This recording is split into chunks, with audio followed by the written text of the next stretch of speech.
Welcome to Only Murders in My Mind, a Random Thought production.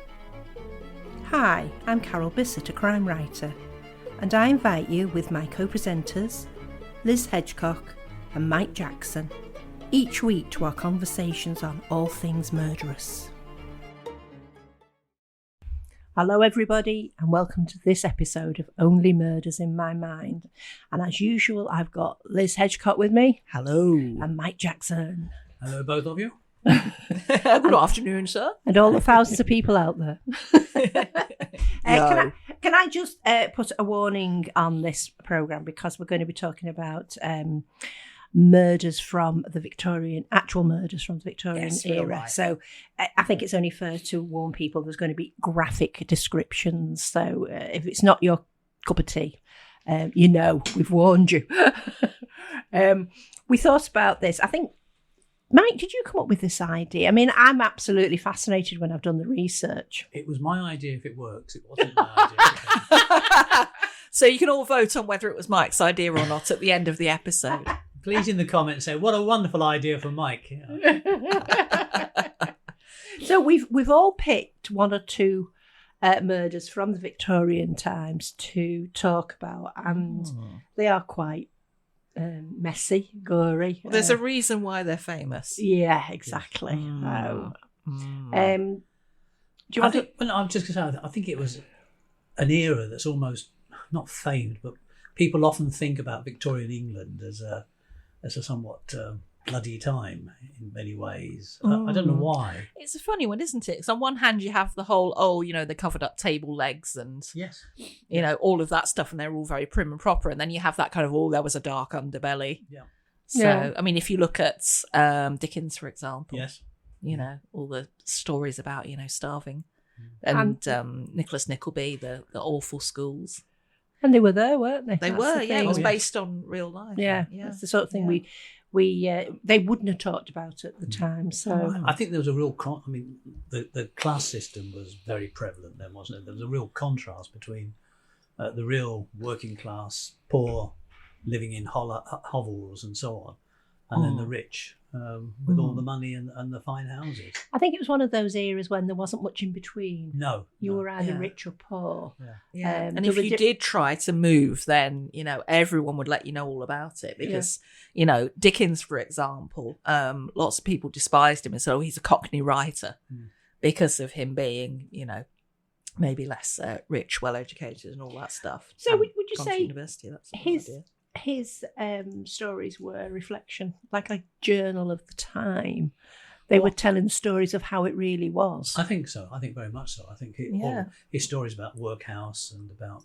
One of his hats was social reformer, wasn't it? So, yes. Because it was, when you think of Oliver Twist and things like that. Not that he was perfect, far from it. But... No. But, it just... I'd like to think we've come a long way since then. Yes. But if you think of A Christmas Carol and Scrooge saying, are there no prisons? Are there no workhouses? Yes. Yeah. Take your paw too. Yeah. So shall I go first with one of the most notorious killers from of that era as... What would it happen, Liz, if we both said no? It would be a very short episode. You can't go first.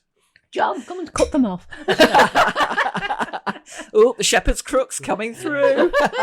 Only joking. No, Jack the Ripper. I don't think there's anybody. You're setting the bar high. I am. I don't think there's anybody on the planet that's not heard of Jack the Ripper. And it was 10 weeks during the autumn of 1888 in the East End. That's when these murders occurred. Apparently, the East End had about 500,000 people living there, and 22% of these people lived in poverty. It was 1 square mile of Whitechapel where there were 5 notorious murders that were attributed to Jack the Ripper. Now, there were murders just before the Ripper thing started, and there were murders after they think it stopped. And the experts at the time said, no, that wasn't a Ripper case, and So what were the hallmarks of a Ripper case? If the cops could say that wasn't, that Exactly, wasn't, yeah. what were the peculiarities? Well, the first murder that they said could be Jack the Ripper was Emma Smith on the 3rd of April in Brick Lane. Now, she was badly stabbed, mutilated, etc., but she actually died the next day from peritonitis. Okay.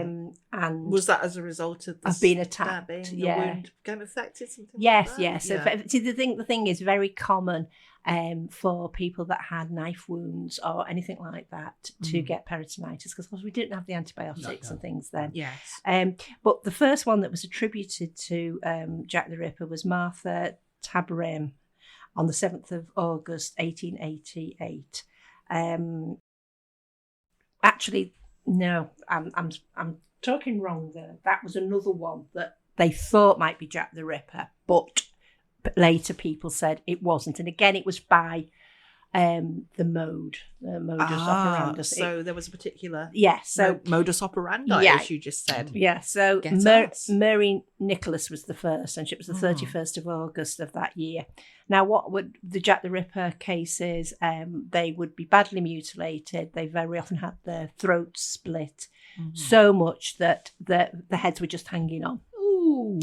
And then they'd be carved right down the middle with a knife. And for some reason, he'd put all their organs from the inside up on the left shoulder, which was really peculiar. If I have to leave the room suddenly, just saying, flipping out. So Annie Chapman on the 7th of September, as I say, strangled, partial decapitation, cut open from the neck down. And they said it was such a neat job.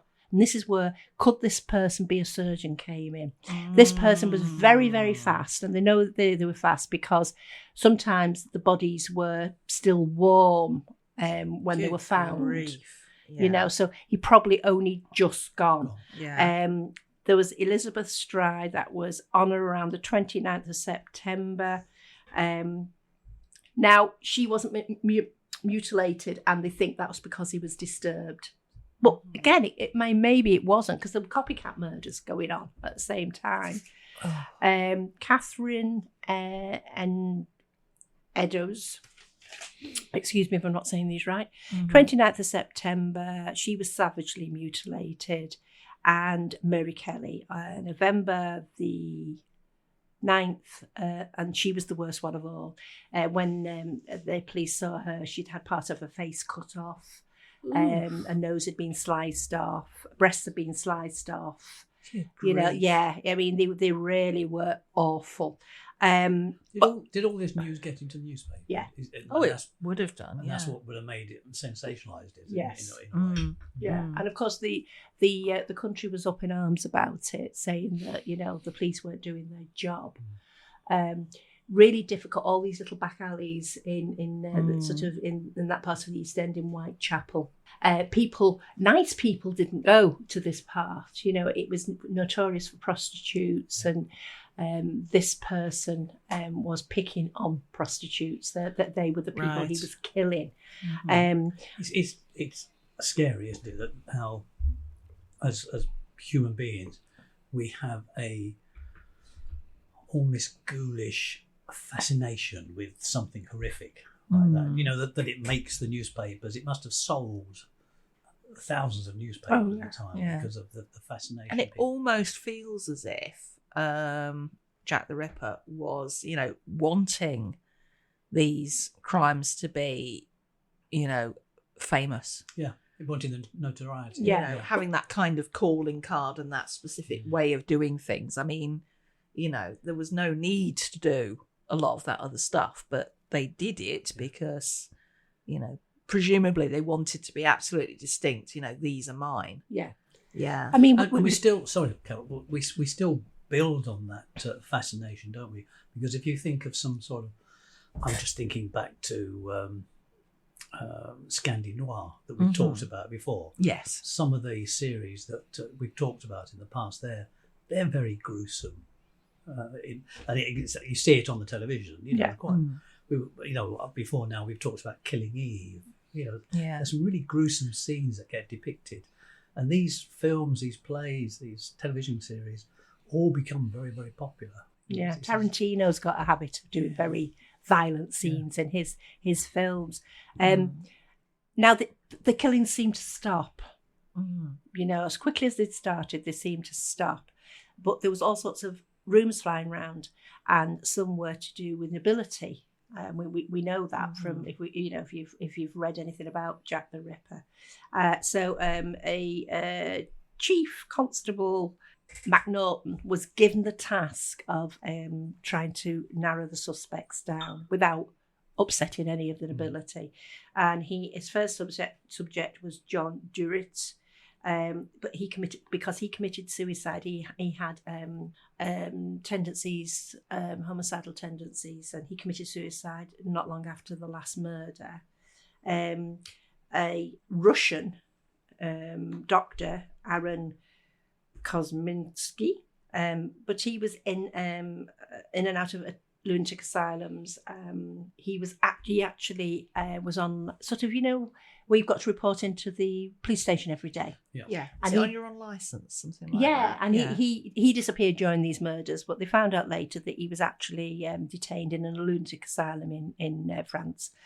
And then there was, I'm just trying to think who the other person was, Michael Ozlog. Oh, he was the Russian doctor, sorry. So they were pointing the finger at these people, but when they actually investigated them in depth, they couldn't have done the murders. And this is the biggest mystery, isn't it, with Jack the Ripper. Now, I'm just looking, and it says there were over 100 suspects. Yes, there was a lot. That's why he was asked to whittle them down. But one of them was the author George Gissing. No, I didn't know that. Yeah. I've not done my research. It's probably in here in this book, but I'm assuming they never. Sorry for my ignorance, but they never found.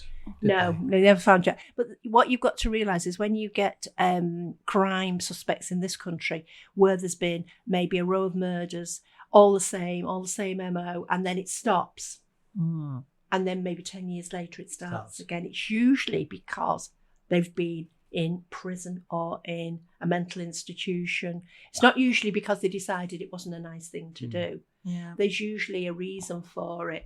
And it's one of those things that will fascinate people. Yeah. Yes. One of the things I note actually about the suspects that they've pulled out in what I'm reading here is so many of them are, foreign born. Yeah. Yeah. So that's, as I say, it's got here, there were many, many other suspects, which is what you've just said, Liz. But I mean, you could devote a whole program to this. I've just given you the. So why do you think facts. Jack the Ripper has such a hold on the imagination? Because there's been all sorts of, spin-offs, derivative sort of ideas. I mean, Ripper Street, for example. Yeah, that was good. I enjoyed that. It may very well be because he was never caught. So there's that mystery surrounding who was he? Yes. Still. Yes. And as I say, there was the theory that he was a lesser member of the royal family. Yeah. I think that's what fascinated them. And did they know they were protecting him? All this conspiracy theories, aren't you? Oh yeah. They're, but I find the whole thing fascinating, and I watched a documentary on the when we've got new evidence type documentary. Not that long ago. Found it absolutely compelling, the information that they were. It didn't give me any more clues to what I've got in this book, but it was interesting to. Yeah, I mean, do you think it's someone who had some problem with prostitutes? Or yes, like that? I mean, one of the suspects that this MacNaughton mentioned hated women. Absolutely hated women. And I mean, it could also have been, a case of, someone like that is going to go with you. Yeah. They'd be easy to take off somewhere. Yes. Oh, yes. Yeah. And it could have been circumstantial. And when we go to modern times and we go to the Yorkshire Ripper, same thing, prostitutes. I mean, not all of them were. And I was horrified at the time, and still am, that they were sort of, they were a lesser member of the public because of what they did. And it was when somebody that wasn't a prostitute was killed that it was like, oh, we've got to find this man. We've got to find it, you know. So that's my little... As an aside, if you're interested in what Whitechapel was like back in the day, friend of the show, Paula Harmon, in her Margaret Desmarais books, Margaret goes to the East End and into Whitechapel quite a lot because she's, you know, trying to look after the poor people who live there, and quite often, you know, bodies that she's dealing with in her day job have come from that area. So she's got the history right. Yes, yeah, absolutely. Yeah, so they're a really interesting read. Yeah. And the Margaret books are happening later because it's 1910 or thereabouts, but you still get a real flavour of Yes. I don't think conditions had improved that much in that time, have they? It's so fascinating though, isn't it? Because my son, my youngest, he lives in Berlin now, but he used to live in the East End, near Hackney. I'm going back 10 years now. But even then, and even more so now, Whitechapel, Hackney, really up and coming areas. Yeah. You know, you pay a lot of money to live there. Brick Lane, if you want a good curry, Brick Lane is the place to go. I've been. You know, it's some of my favourite shops. It's fascinating how these places get gentrified, and reinvent themselves. You know. It's a good job they did, really. Mike, what is your case? Well, I was going to talk, the two I was going to talk about, but after just having my stomach turned with Carol's goriness, I thought I'd go for something a little, still a murder, but a little less horrific. This lady was called, I don't know if it was Christina or Christiana. I'm going to call her Christiana. Christiana Edmunds. And she was known as the chocolate cream killer. Oh, yes. Born in 1822 in Margate, down in Kent. Lovely part of the country, I might say. She came from a privileged upbringing, but in her early 20s, she was diagnosed with hysteria, which is a common term then for various mental health issues. But at some time in her teens, or no, in her 20s, early 20s, she became infatuated with a local doctor, Dr. Charles Beard. And in September 1870, she poisoned Dr. Beard's wife by giving her a poisoned chocolate cream. Now, fortunately, Mrs. Beard recovered from this resulting violent illness. And Dr. Beard apparently later on said that he suspected Christiana, but he didn't have any proof and he didn't want any scandal. Yes, which was quite often the case in those. Oh, yes. I was having a read of this as well, and there's the possibility that they may have had a liaison. Yes, so avoiding publicity could have been prudent on his part. But it seems that Christiana then went on to start, and I find this bit fascinating. She began obtaining chocolate creams from the local confectioner, John Maynard. She took them home, laced them with strychnine, and then took them back. And he would sell them onto the public, not knowing that she'd poisoned them. Yeah, it's the randomness, isn't it? You know, he got this vision of going and buying these chocolate creams, you know, putting strychnine in all of them and taking them back to the shop and saying, "Can you sell these?" Yeah. Which apparently he did. And she used surely you would think, like, they're perfectly good. You saw them when you bought them. Yeah. What's the problem with them? And she did this quite a lot, so she must have been doing it more than once. Because apparently the strychnine, and this is the fascination then, isn't it, with the poisons? Poisons were probably much easier to get. Yeah, it was perfectly legal to buy strychnine. Yeah. And she used to get strychnine from the local chemist because she needed it, so she said, to poison stray cats. Oh. Yeah. Yeah. Well, she's clearly a wrong one. She is. I don't like it at all. Yeah. And one of the things she did to try to cover her tracks, it's that she used to pay young boys to go and buy the strychnine for her. So obviously children could go in and buy strychnine as well. Oh, I thought that the kids were exchanging the chocolates. No. Oh my gosh! And then by this, it does make you think. Like, did nobody cotton on to this at any point? No, because she was living in Brighton, and by this time, several people in Brighton had become ill after eating the chocolates. I feel quite sorry for the confectioner. Yes. But no one connected the illness. That'd definitely a 1-star, wouldn't it? If the trading standards came round, Yeah, I don't think that's one of the things they didn't have to worry about was trading standards. True. But no one made the connection. Nobody made the connection between the illness and the chocolates. Yeah, but what nobbled her? Well, what it was in 1871, a 4-year-old lad called Sidney Sidney Barker, who was on holiday with his family, died as a result of eating chocolates from Maynard's shop, from the confectioner's. So nobody died up to that point, No, just been ill. Just been ill. Oh, gosh. In fact, the boy was the only one who did die.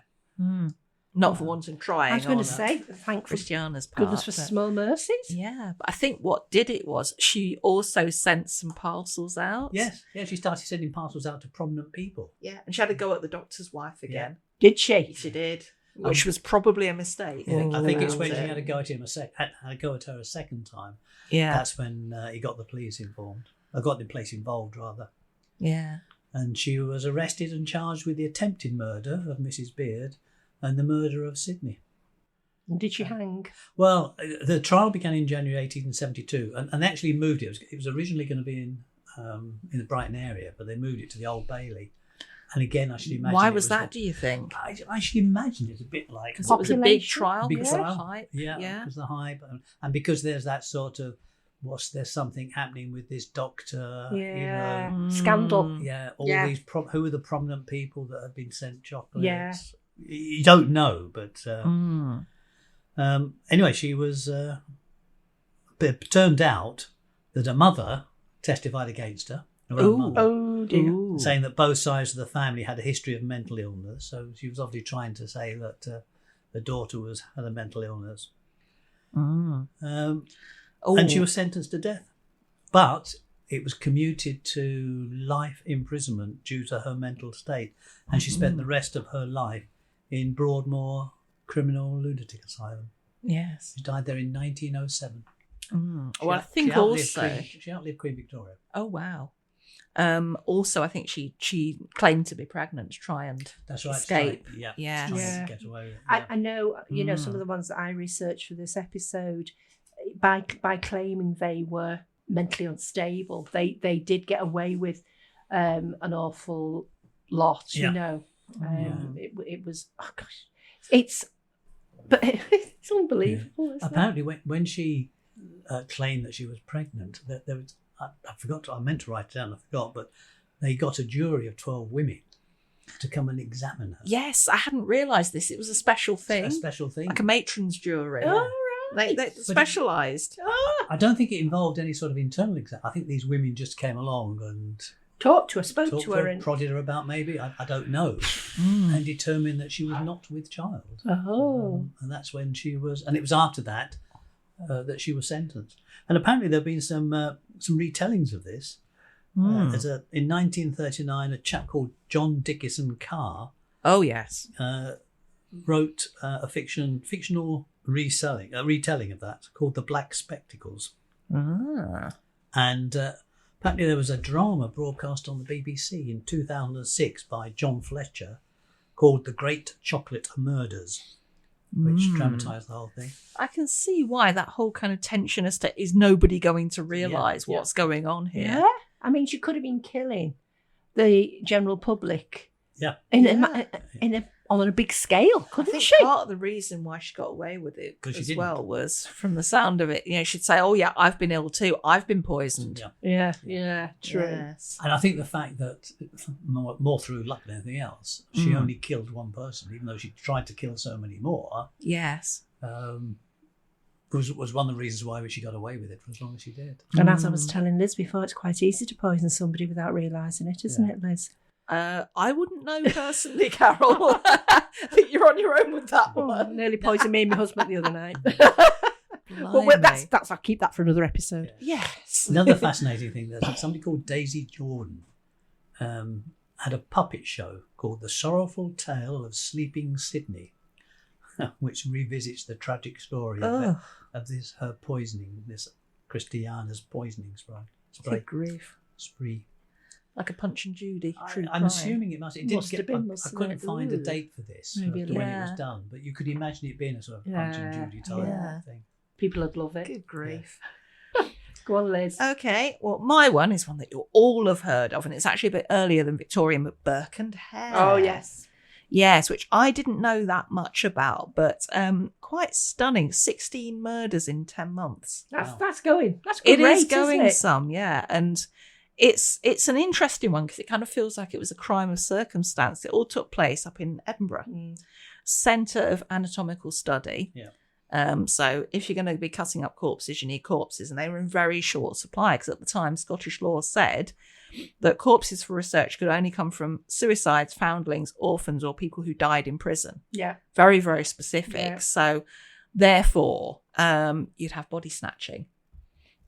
And families would try all sorts of ways to get round this by having, I think things called mort safes, where you'd put like a sort of an iron cage around the coffin so that people couldn't get in and nab the body. So it all came about by chance, really, because when Hare's lodger died, he kept a lodging house. They were trying to work out what to do with him because I think they were concerned that, And anyway, they sold the body to an anatomist and they got £7 for it, which back then was a good sum of money. This was all in 1828. And I think they realised that this was actually, quite good money. Yeah. 2 months later, another lodger had a fever. They were concerned that the fever would stop others staying in the lodging house, so they killed her. You can kind of, see where this is going, can't you? So they kept doing this. And eventually, other lodgers discovered their last victim and quite understandably called the police.